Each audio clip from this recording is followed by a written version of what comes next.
Jesus, ele está falando de um contexto muito diferente do nosso, de uma cultura, a partir de uma cultura muito diferente da nossa. E, portanto, a ênfase desse texto, ela não está em se Jesus condena o divórcio, mas na posição de Jesus em relação às mulheres. Alguns fariseus aproximaram-se de Jesus e, para testá-lo, perguntaram: pode o marido divorciar-se da mulher? Ele lhes respondeu: o que Moisés vos prescreveu? Eles disseram: Moisés permitiu que a certidão de divórcio fosse escrita e a mulher repudiada. Jesus deixa claro que isso foi feito devido à dureza do coração deles. Por isso que precisava ter esse preceito. Mas desde o início da criação, Deus fez o homem e a mulher. E eles seriam uma só carne. Depois os discípulos perguntam novamente sobre isso para Jesus. E ele, de novo, vai falar sobre o divórcio. Quem se divorcia de sua mulher e se casa com outra, comete adultério contra ela. E ela se divorcia de seu marido, ao se casar com outro, comete adultério. Aí vem as crianças, depois disso tem as crianças, e Jesus fala, abraça, abençoa as crianças, né? Então são situações em que os próprios discípulos eles não compreendiam Jesus. E Jesus vai trazendo, vai começando a trazer um ensinamento novo. Temos duas cenas nesse evangelho que vão lembrar quem está no centro do reino de Deus: as mulheres e as crianças. Aí vamos falar sobre cada um desses casos, né? Em relação às mulheres, o contexto dos fariseus é testar Jesus ao lhe fazer perguntas. Eles sabem a lei, conhecem perfeitamente a lei. Mas a intenção deles é acusar Jesus, colocá-lo numa situação onde ele deu uma resposta insatisfatória. Essa atitude ela está presente em alguns setores da igreja, setores da nossa vida cotidiana. Né? Há momentos em que alguém quer nos testar, alguém quer nos colocar numa situação desconfortável, né?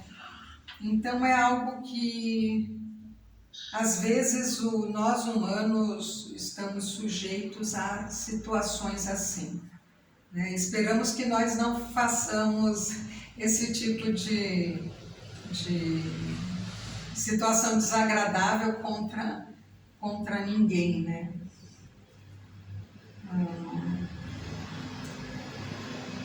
Podemos perceber assim que existe um apego muito grande às leis e às normas, algo muito rígido, como se tanto as leis como as normas elas não pudessem ser vistas dentro de contexto, caso a caso, não pudesse haver exceções. Há exceções à regra. Hoje em dia temos as jurisprudências, né? Às vezes surge um caso novo e esse caso ele é avaliado pela lei, pelo juiz de uma forma inovadora e ali pode ter um momento de se olhar de uma forma mais flexível e adequada a cada caso, né? As perguntas, os fariseus, e muitas vezes na vida, elas são feitas assim, que é para a pessoa falar sim ou não, né? Tem que ter uma resposta sem nenhuma complexidade. E elas querem acusar a pessoa que está sendo questionada, de estar, seja por estar ao lado da norma, seja por estar contra a norma, né? Sempre tem essa questão da acusação. Só que nós sabemos que as questões humanas, elas são muito mais complexas. E como é que a gente vai responder a algo com um sim ou um não? E um sim ponto, um não ponto, né? É importante trazer a complexidade das questões para aquilo que a gente for analisar, para as questões humanas. Senão ficam respostas muito rasas. E nesses casos, sempre é importante o discernimento. Não dá para a gente simplesmente deixar a razão de lado, deixar fatos que se conhece sobre as situações de lado e olhar de uma forma rígida mesmo, para poder fazer uma pergunta ou mesmo obter uma resposta. Porque cada caso tem questões específicas. E a análise, ela tem que considerar essas questões específicas. E cada caso ele é rodeado, em última análise, ao recinto sagrado, que é a consciência de cada pessoa. Isso quando existe, obviamente, uma consciência moral bem formada, que vai colaborar e muito na tomada de uma decisão. Aí vamos voltar ao caso em si, né? A questão em si. Os fariseus perguntaram se o marido pode se divorciar da esposa. Jesus lembra a lei de Moisés,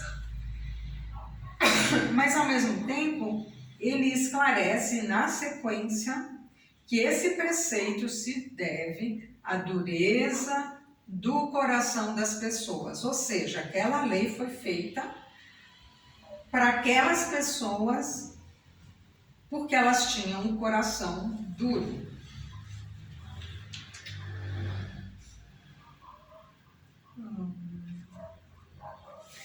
A figura do casamento, a esposa, o marido, essa figura ela vai se referir ao amor de Deus também em relação ao seu povo.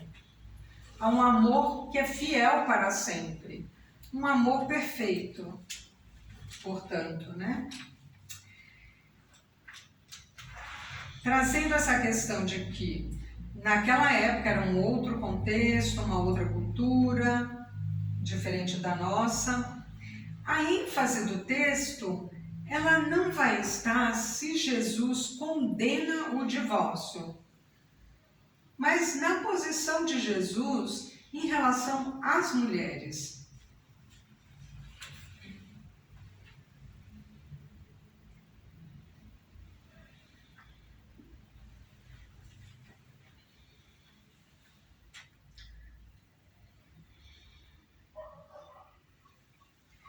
Nessa cultura em que Jesus estava, as mulheres elas não podem tomar a decisão de se separar.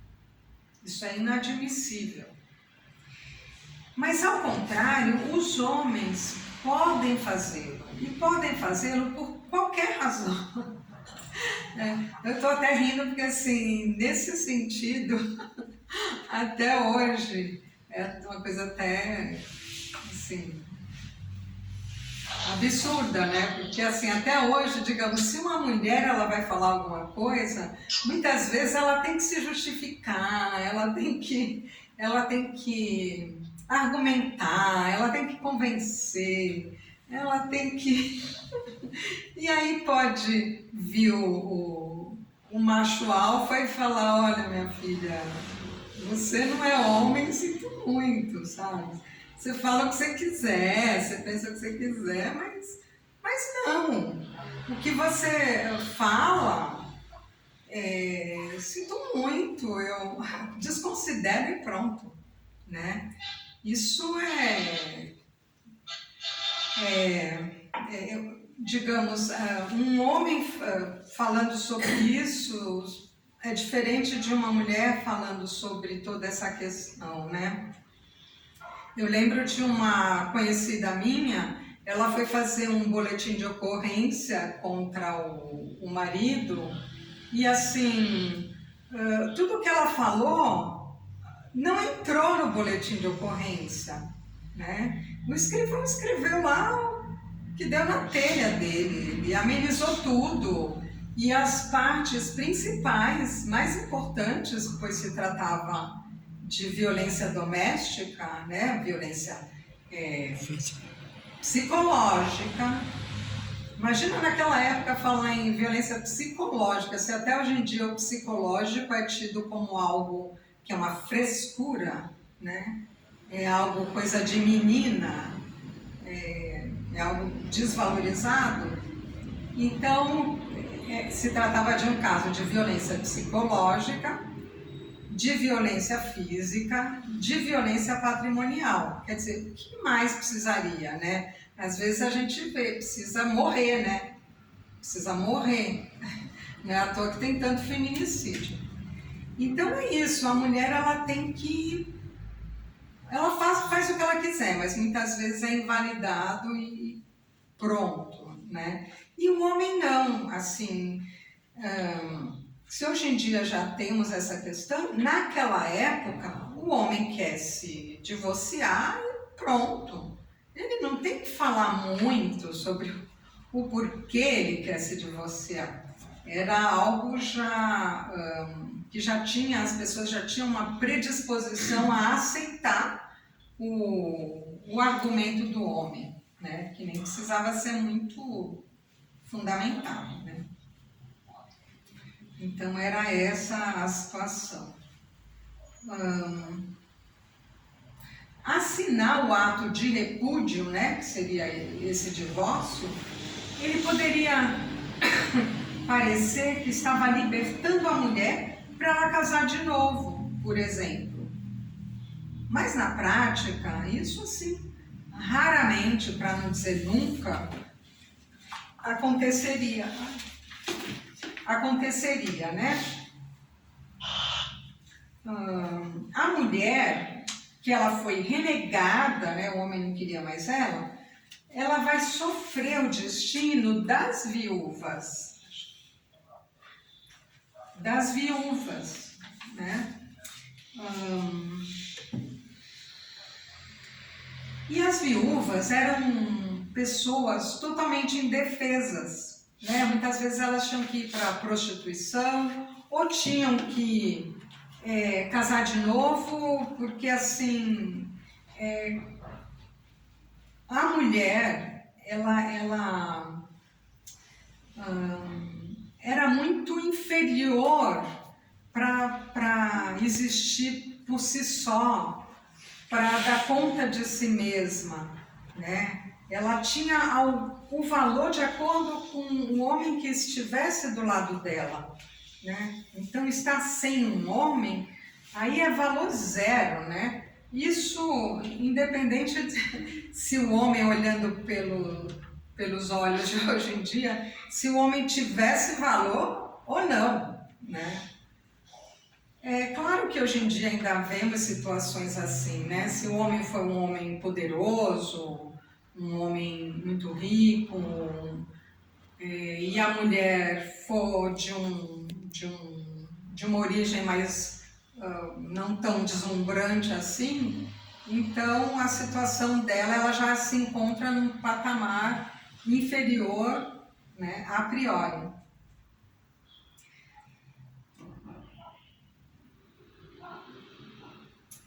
Então, nesse Nessa situação onde a mulher não podia sobreviver sem um homem, o apelo para que a separação não ocorresse não é porque não era a vontade de Deus, mas é porque ela precisava ter preservada a vida e alguma dignidade, né?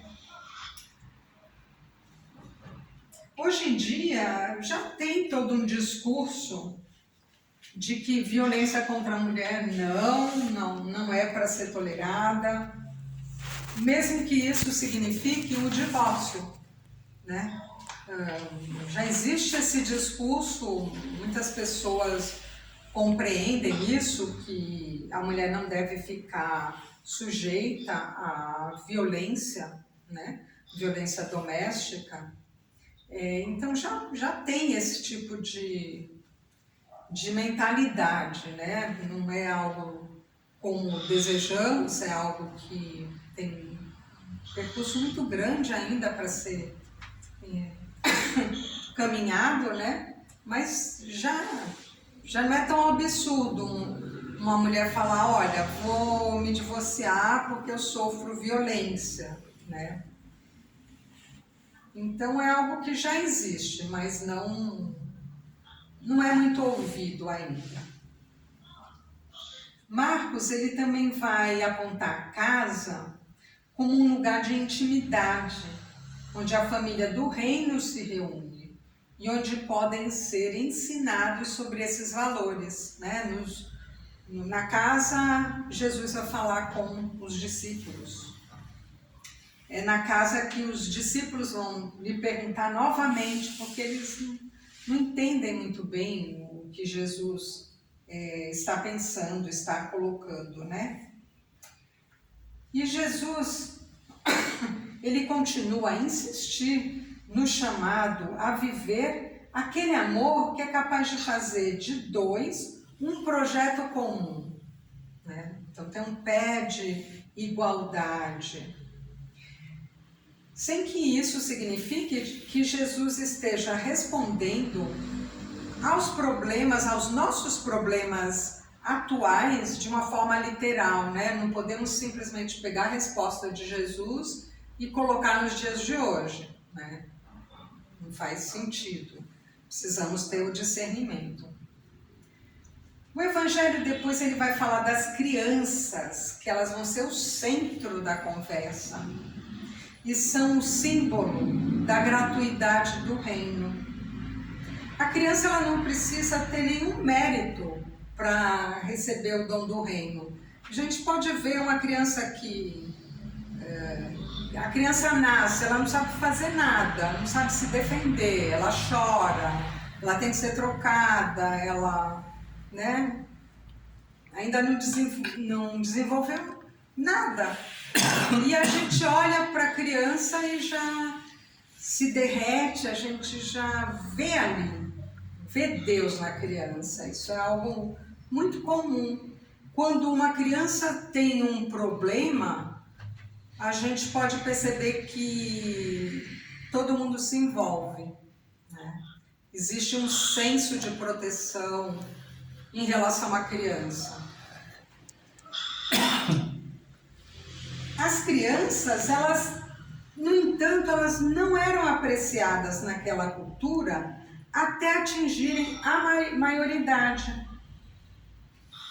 E, portanto, mais do que um símbolo de inocência ou pureza, elas estão representando um sinal de exclusão que Jesus vai corrigir, né? Ele traz uma nova forma de se relacionar, seja com a mulher, seja com a criança. E ele corrige assim, de uma forma que ele vai abençoar, vai impor as mãos sobre as crianças.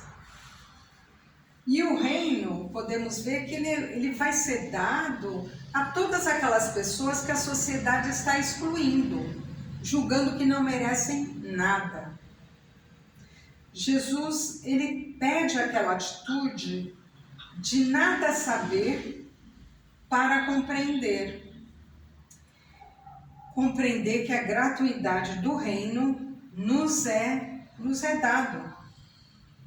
E precisamos, então, compreender os valores do reino de Deus, que vai colocar em primeiro lugar as pessoas excluídas, não porque elas sejam melhores, mas porque o reino, ele é uma verdadeira gratuidade, né? Aqui a gente sai dessa questão meritocrática, né?